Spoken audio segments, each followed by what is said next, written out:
तो पहले एक नगर में एक राजा और रानी रहते थे। वो दोनों एक दूसरे से बहुत प्यार करते थे। कुछ महीनों बाद उनकी एक प्यारी सी बेटी होती है, जिसका नाम वो बारबरा रखते हैं। कुछ टाइम बीत जाता है। लोगों का मानना होता है कि रानी एक जादूगरनी है, और एक दिन रानी गायब हो जाती है। राजा रानी को हर जगह ढूंढता है, पर रानी कहीं नहीं मिलती, और राजा निराश हो जाता है। तब महामंत्री बलसार राजा से रानी को ढूंढ निकालने का वादा करता है, और जब तक रानी मिल नहीं जाती वो राजकुमारी बारबरा की जिम्मेवारी भी लेता है। राजा भी बलसार को राजकुमारी बारबरा की जिम्मेवारी दे देता है, और यहीं से ये कहानी शुरू होती है।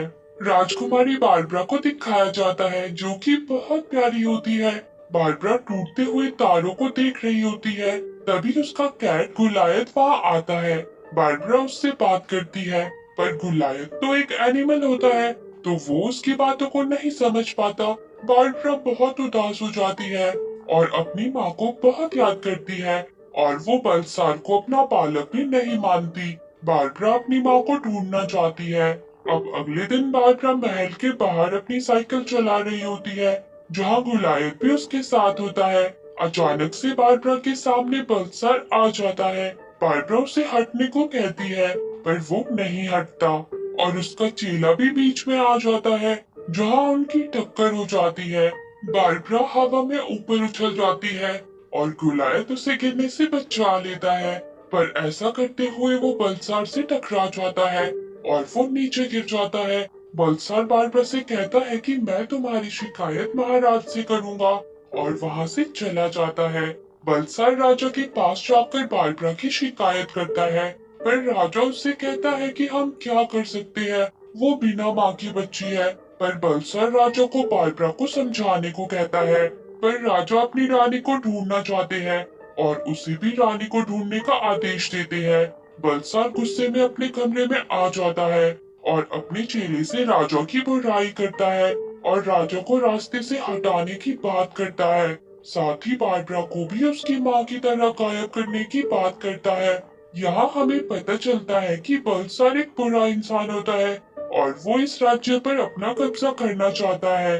वो अपने चेले को सब पर नजर रखने को बोलता है। अब रात को राजकुमारी बारबरा किताब पढ़ रही होती है। उसे किताबें पढ़ना बहुत पसंद होता है। साथ ही बारबरा बार बार घड़ी की तरफ भी देख रही होती है, क्योंकि रात 12 बजे से उसका जन्मदिन शुरू होने वाला था।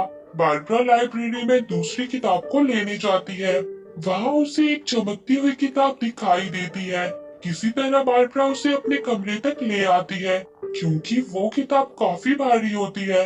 तभी घड़ी में पूरे 12 बज जाते हैं, और बारबरा का जन्मदिन शुरू हो जाता है। इसी खुशी में बारबरा उस किताब को खोलती है, जिसमें से एक बटरफ्लाई बाहर आती है, क्योंकि वो किताब एक जादुई किताब थी। अब बटरफ्लाई किताब के अंदर चली जाती है, जिसके साथ साथ बारबरा भी उस किताब के अंदर गिर जाती है, और वो एक अलग दुनिया में पहुंच जाती है। वहाँ पर उसे बहुत सारे प्यारे प्यारे एनिमल्स नजर आते हैं, और वो बटरफ्लाई उसे एक घर के पास ले जाती है, जिस घर में एक ड्रैगन रहता है। वो ड्रैगन बहुत ही प्यारा होता है, और उसने अभी तक उड़ना नहीं सीखा था। बारबरा उसे अपने बारे में बताती है। तब वो भी उसे अपना नाम बताता है कि मेरा नाम ड्रैगोशा है। बारबरा उसके घर में इधर उधर घूमने लगती है, और घूमते हुए वो उसके गार्डन में पहुंच जाती है, जहाँ पर वो बहुत सारी वेजिटेबल्स को देखती है, और उन्हें पानी देने लगती है। तब ड्रैगोशा उसे ऐसा करने से मना करता है, पर बारबरा उसकी बात नहीं मानती, और वेजिस को पानी डाल देती है, जिससे वो अचानक से बड़ी होने लगती है, और बारबरा को वेजिस की बेलें पकड़ लेती है। तब बारबरा ड्रैगोशा से हेल्प मांगती है। ड्रैगोशा बारबरा की हेल्प करने के लिए उन वेजिस पर चढ़ जाता है, पर बेले उसे नीचे फेंक देती है।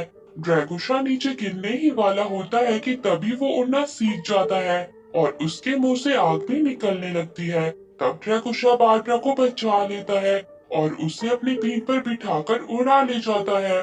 बारबरा और ड्रैगोशा पक्के दोस्त बन जाते हैं। अब बारबरा वापिस अपने घर जाने की बात करती है। तब ड्रैगोशा उसे अपनी पीठ पर बिठाकर उसके घर पर पहुंचा देता है, और बारबरा ड्रैगोशा से कल शाम फिर से मिलने का वादा करती है, और फिर बारबरा सो जाती है। अगले दिन बारबरा भी ड्रैगोशा की तरह अपना एक वेजिस का गार्डन बनाने निकल पड़ती है।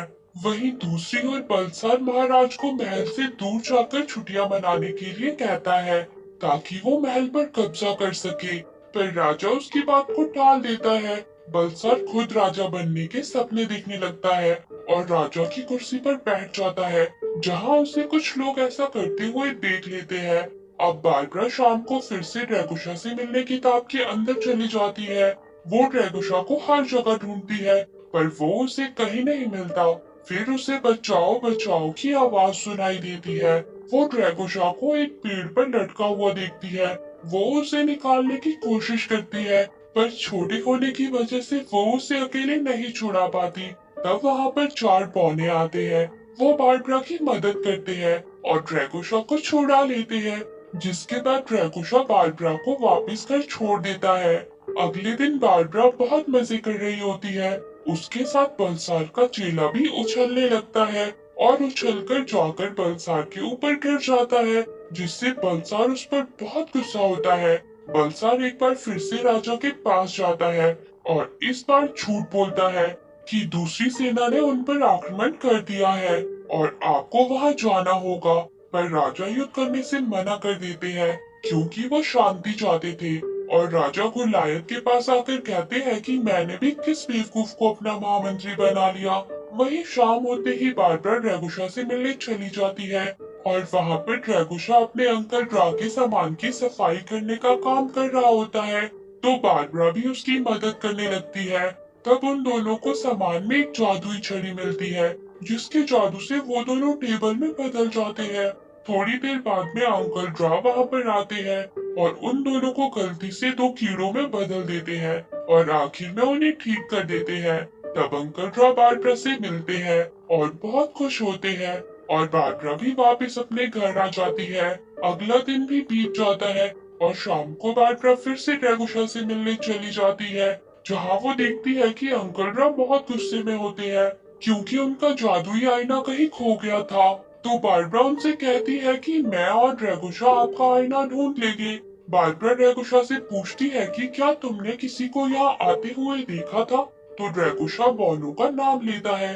अब वो दोनों बॉनो के पास जाते हैं, जहाँ बारबरा अपनी चालाकी से ये पता लगा लेती है कि आईना उन्हीं के पास है। तब बॉने उन्हें आईना लौटा देते हैं, पर अंकल ड्रा को ये बात बताने से मना करते हैं और दोबारा चोरी ना करने का भी वादा करते हैं। बारबरा भी उनकी बात मान जाती है, पर उनसे कहती है कि बदले में तुम्हें हमारी मदद करनी होगी जब भी हमें जरूरत हो।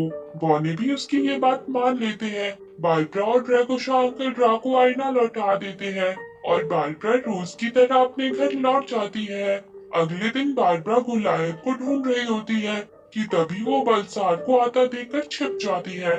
बारबरा बलसार के पास वैसे ही आईने को देखती है जैसा अंकल ड्रा के पास था, तो वो इस बारे में अंकल ड्रा से बात करने का डिसाइड करती है। अब बारबरा अंकल ड्रा से मिलती है और उनसे उस आईने के बारे में पूछती है। अंकल ड्रा बारबरा को बताते हैं कि ये एक जादुई आईना है और इससे तुम किसी से भी बात कर सकती हो या उसे देख सकती हो। और अंकल ड्रा बारबरा के सामने अपने दूर रह रहे भाई से बात करते हैं। बारबरा भी अपने मॉम से बात करने की कोशिश करती है, पर तब वो आईना काम नहीं करता। तब अंकल ड्रा बारबरा से कहते हैं कि ये आईना हमारी दुनिया में ही काम करता है, तुम्हारी दुनिया का आईना वहाँ होगा। तब बारबरा को याद आ जाता है कि हमारी दुनिया का आईना तो बलसार के पास है। बारबरा घर आकर बलसार के कमरे में जाती है, जहाँ उसे वो जादुई आईना मिल जाता है, पर तभी बलसार वहाँ आ जाता है और बारबरा से उस आईने को छीन लेता है। साथ ही बारबरा को उसके कमरे में बंद कर देता है। पर बारबरा किताब की मदद से ड्रैगोशा के पास चली जाती है और उसे बलसार के बारे में बताती है। तब ड्रैगोशा अंकल ड्रा के सामान में से ढूंढकर एक जादुई घोल और जादुई छड़ी को ले आता है, ताकि उनकी मदद से बारबरा आईने तक पहुंच सके। पर बारबरा सोचती है कि उसे तो बलसार ने कमरे में बंद कर दिया है, तो वो कैसे कमरे से बाहर निकल पाएगी। तब ड्रैगोशा उससे कहता है कि क्या तुम्हारे कमरे में कोई खिड़की है? बारबरा हाँ कहती है। तब ड्रैगोशा बारबरा के साथ उसकी दुनिया में आने की बात करता है और अपनी पीठ पर बिठाकर बारबरा को कमरे से निकालने का आइडिया देता है। जिससे बारबरा बहुत खुश होती है और ड्रैगोशा को अपना पक्का दोस्त मानती है। वो दोनों वापिस आने के लिए निकल पड़ते हैं, पर दूसरी तरफ बलसार का चेला बारबरा के कमरे में आकर उसकी किताब को बंद कर देता है, जिससे वापिस आने का रास्ता भी बंद हो जाता है। ये देखकर बारबरा रोने लगती है, पर तभी बारबरा के कमरे में कहीं से गुलायत आ जाता है और उस किताब को खोल देता है और वापसी का रास्ता भी खुल जाता है। बारबरा और ड्रैगोशा घर आ जाते हैं, पर ड्रैगोशा किताब से इस दुनिया में नहीं आ पा रहा होता है। तब बारबरा उसका हाथ पकड़कर उसे यहाँ ले आती है। दूसरी तरफ राजा बलसार को अपने पास बुलाता है और वहाँ पर वो लोग भी होते हैं जिन्होंने बलसार को राजा के सिंहासन पर बैठा देखा था। राजा बलसार को एक बड़े से सूटकेस को बंद करने का काम देता है। वहाँ ड्रैगोशा और बारबरा बलसार के कमरे की तरफ निकल पड़ते हैं। अंदर जाते ही उन्हें बहुत सारी चुनौतियों का सामना करना पड़ता है, पर वो दोनों साथ मिलकर उन्हें पार कर लेते हैं। अब वो आईने के बिल्कुल पास पहुंच जाते हैं, पर वहाँ वो एक गड्ढे में गिर जाते हैं।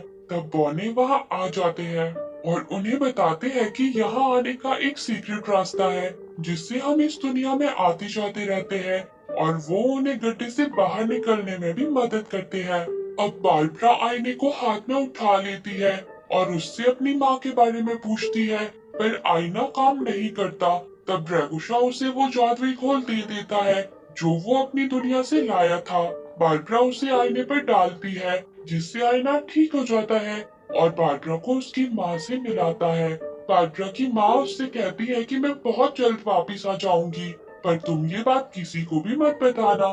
दूसरी तरफ राजा महामंत्री बलसार को अपने राज्य से निष्कासित कर देते हैं, क्योंकि उन्हें उसके गलत इरादों का पता चल जाता है। बलसार के साथ उसके चेले को भी भेज दिया जाता है। राजा और बारबरा एक दूसरे को गले लगा लेते हैं। अब ड्रैगोशा वापिस अपनी दुनिया में लौट जाता है, पर वो रोज बारबरा से मिलने आने का वादा करता है। उसके जाते ही बारबरा की माँ भी वहाँ आ जाती है। बारबरा उन्हें देखकर बहुत खुश होती है और उनसे पूछती है कि आप इतने सालों तक कहाँ थी। बारबरा की माँ उसे अभी कुछ नहीं बताती, पर उससे कहती है कि तुम्हें एक दिन पता चल जाएगा कि मैं कहाँ चली गई थी। अब रानी राजा से मिलती है, जिसके बाद वो तीनों खुशी खुशी रहने लगते हैं और ये मूवी यहीं पर एंड हो जाती है। तो दोस्तों, आपको ये मूवी कैसी लगी कमेंट